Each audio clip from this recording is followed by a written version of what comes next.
News in Zuma, Nigeria. On the news, Zelensky claims North Korea is sending troops to Russia. Polls indicate Harris trailing Trump in presidential race. China launches new round of war games near Taiwan.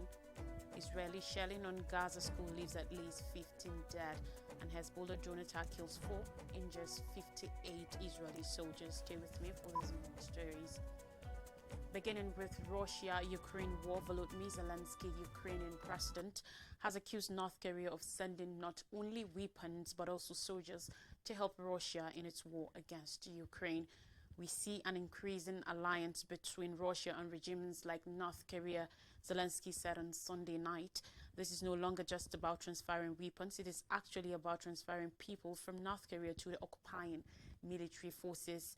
He said Ukraine and its allies needed to evolve their reaction in light of Russia's deepening alliances and reiterated his call for increased military support to prevent a bigger war. The front line needs more support, he said. When we talk about giving Ukraine greater long-range capabilities and more decisive supplies for our forces, it is not just a list of military equipment. It's about adding the pressure on the aggressor, pressure that will be stronger than what Russia can handle, and it's about preventing an even larger war. Zelensky's appeals to Ukraine's allies to permit it to use long-range missiles to attack military targets deep inside Russia and lessen its capacity for war have so far failed. He said he will continue to try and secure that approval.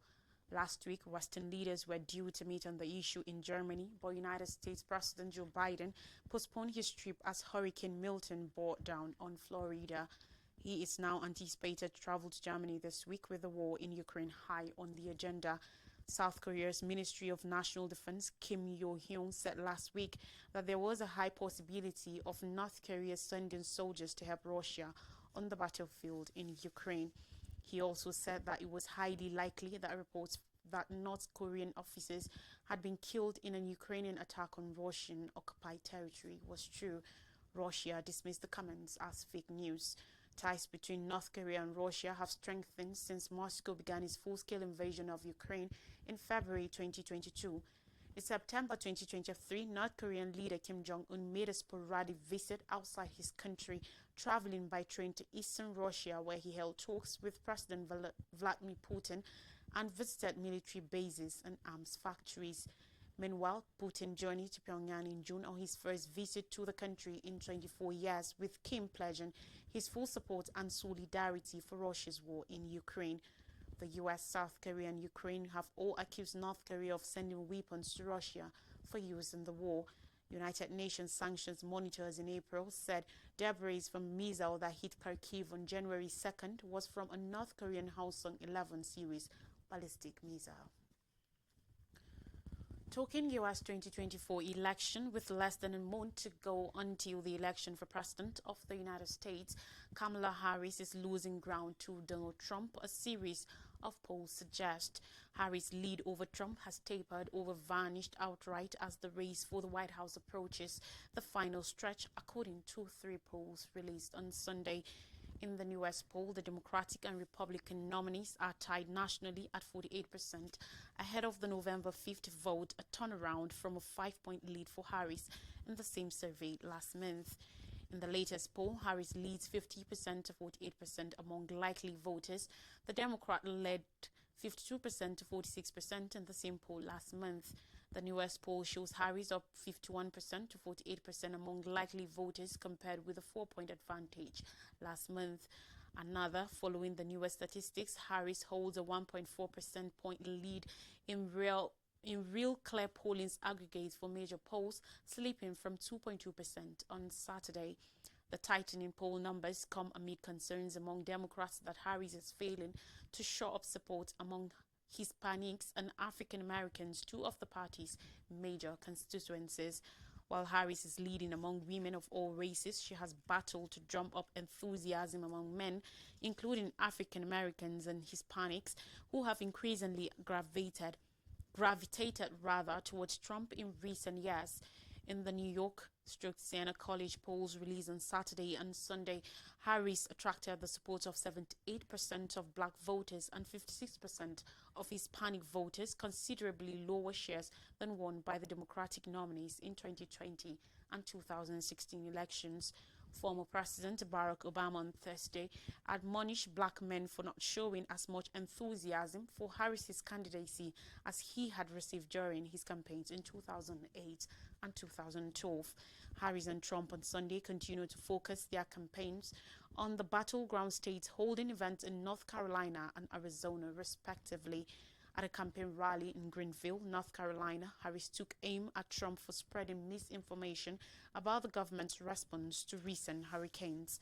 Meanwhile, Trump used a rally in Prescott Valley, Arizona, to call for the hiring of 10,000 additional Border Patrol agents. Meanwhile, China's military has begun a fresh round of war games with ships and aircraft close to Taiwan just days after the self-ruled democratic island marked its National Day. The drills, dubbed Joint Sword 2024B, started early on Monday and were a stern warning to the separatist acts of Taiwan's independence forces, said Beijing, which claims the island as its own.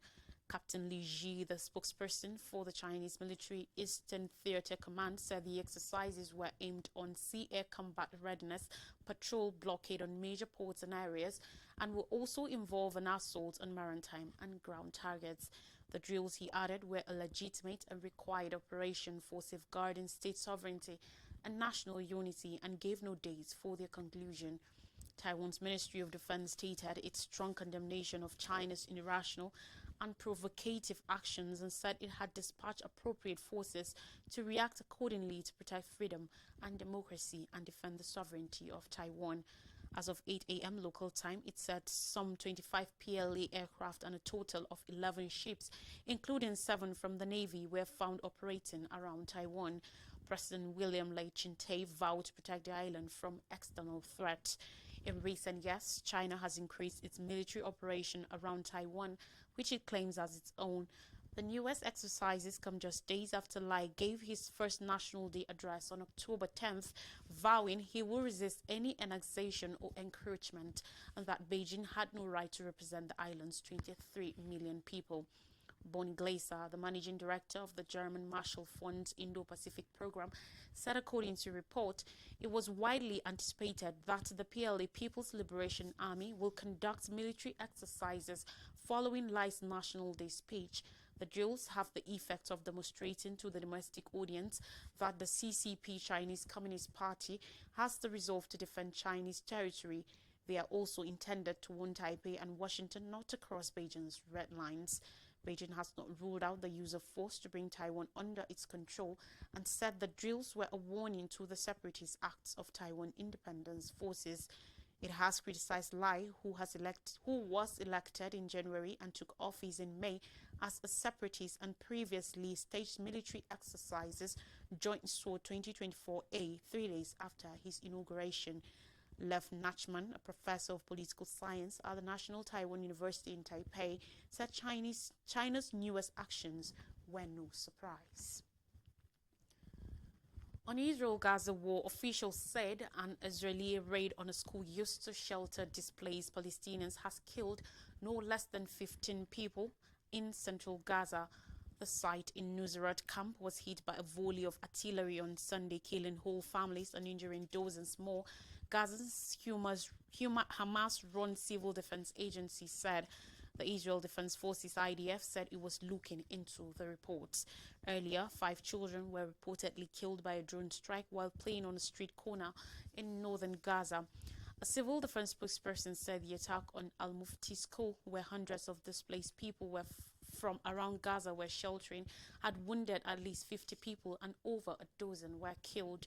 The major areas of conflict in Gaza in recent days have been in the north, while Israeli forces have been escalating attacks for over a week as part of a major ground operation.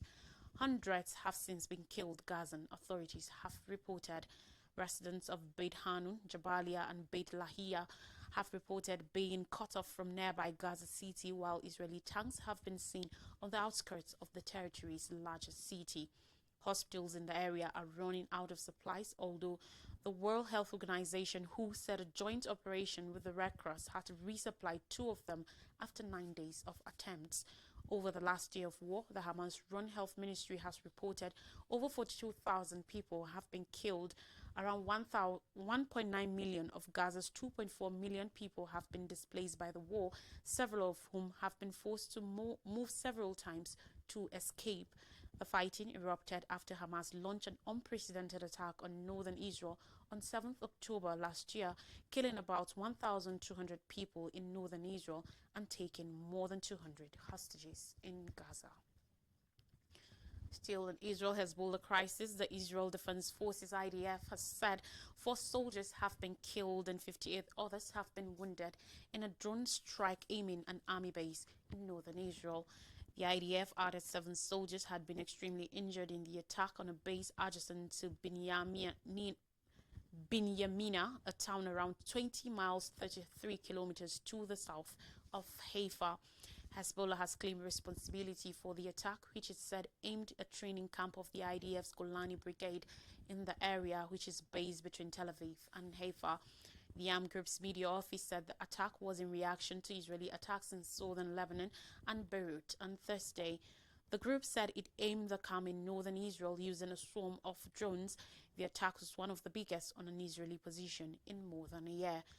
Earlier, the Israeli ambulance service Magen David Adom MDA said 61 people had been injured in the attack, including 3 critically. It added 37 of them had been taken to 8 regional hospitals either by ambulance or helicopter. In a statement before the IDF confirmed the deaths, MDA said alongside the 3 critically injured, 18 of the victims were in a moderate condition, 31 sustained mild injuries, and 9 people were suffering anxiety. The reason for the discrepancy in the number of critical injuries between MDA and the IDF is not clear. Israeli censorship rules had earlier top media outlets reporting precisely where or what was targeted before the IDF confirmed it was the Binyamina base. Some Israeli media outlets have reported the base was hit by a low-level drone launched from Lebanon, a relatively unsophisticated weapon that appears to not have activated early warning alarms. Throughout the evening, reports showed footage of emergency vehicles, including helicopters, taking casualties to hospitals across northern Israel. Several of the injured have been evacuated to Hillel Yafi Medical Center in nearby Hadera, with others being taken to hospitals in Tel Aviv, Hashoma, Haifa, Afula, and Netanya. Details are still scarce, but numerous of the wounded appear to have been in a communal canteen at the time and were caught completely by surprise. Images circulating on social media appear to show an empty mess hall with a hole in the roof. We take a quick break, and when we come back, I'll bring you more stories, particularly from Nigeria. Please stay with us.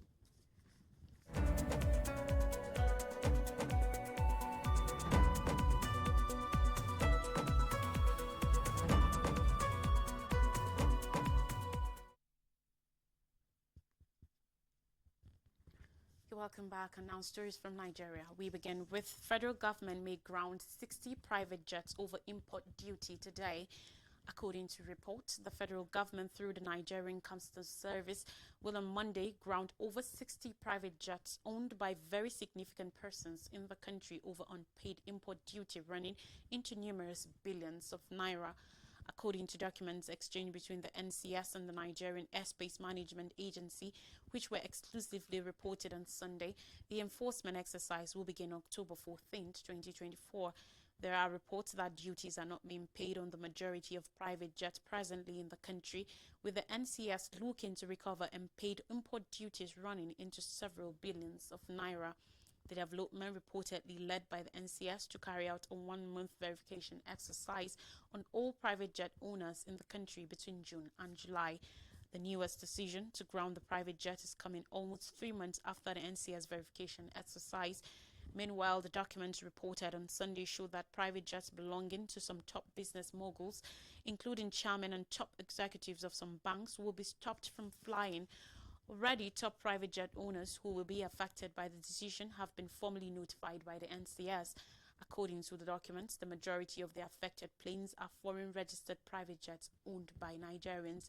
Some of the luxury aircrafts on the list are Bombardier Challenger 604 CL600 2B16, Bombardier Challenger 3500, Bombardier BD 700 Global 6000, Bombardier BD 700 Global 2025.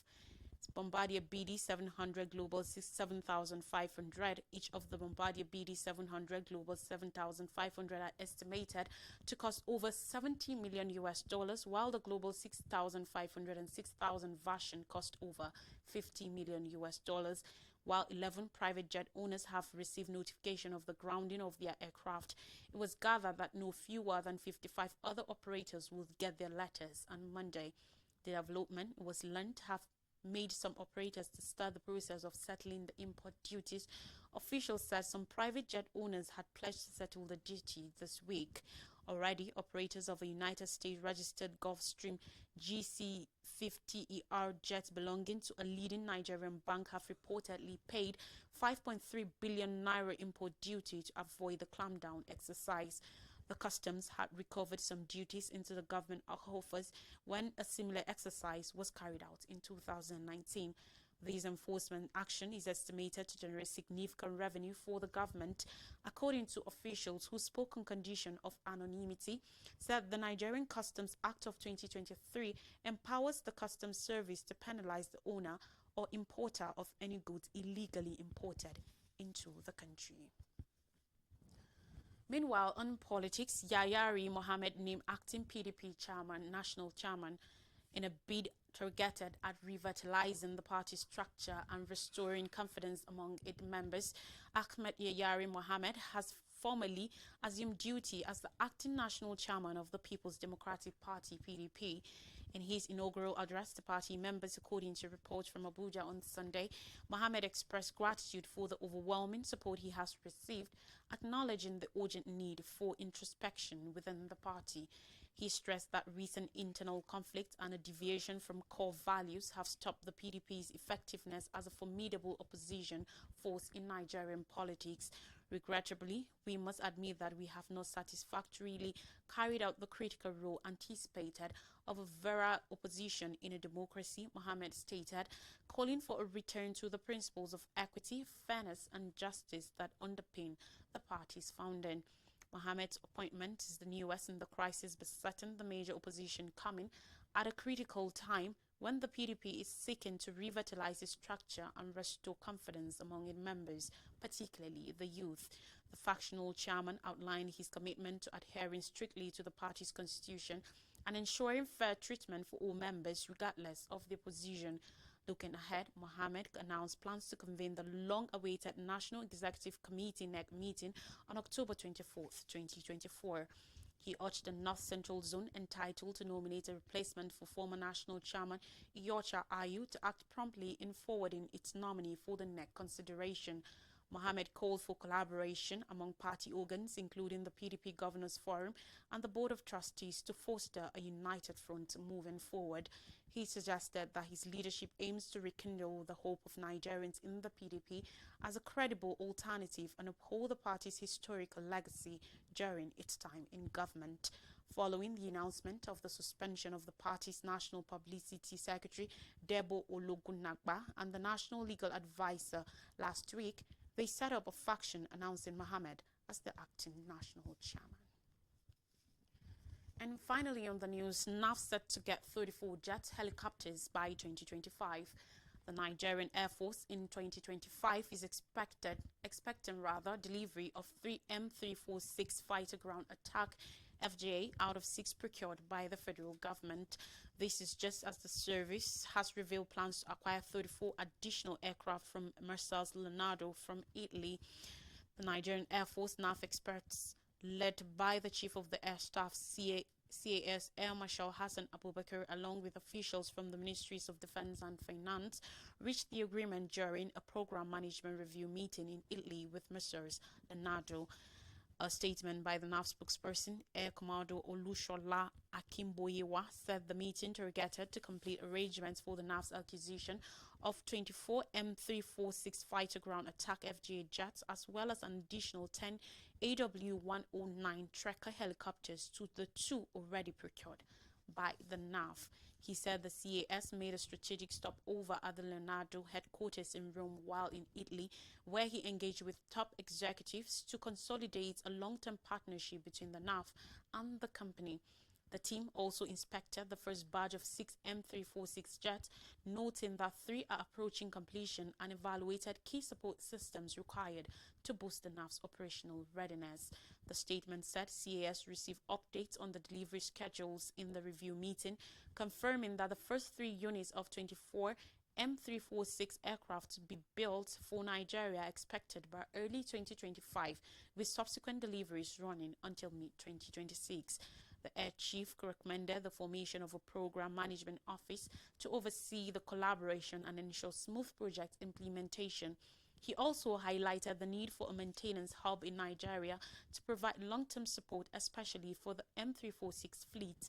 As part of the visit, the Leonardo Aircraft Division put on an aerial display to showcase the M346 performance and advanced features. Capable of both air-to-air and air-to-ground missions, the M346 will significantly strengthen Nigeria's air combat capabilities. The AW109 will bolster combat support roles such as combat search and rescue, tactical airlift, and medical evacuation. According to the CAS command philosophy, the M346 and tracker acquisitions are critical measures towards fleet renewal, transforming the NAV for greater agility and resilience. The philosophy focuses on the optimization of force structure and establishment for enhanced operational effectiveness. A recap of major stories says Zelensky claims North Korea is sending troops to Russia. Polls indicate Harris trailing Trump in presidential race. China launches new round of war games near Taiwan. Israeli shelling on Gaza school leaves at least 15 dead, and Hezbollah drone attack kills 4 in just 58 Israeli soldiers. And that's all on the news. Thanks for watching. Enjoy the rest of your day and have a happy week ahead.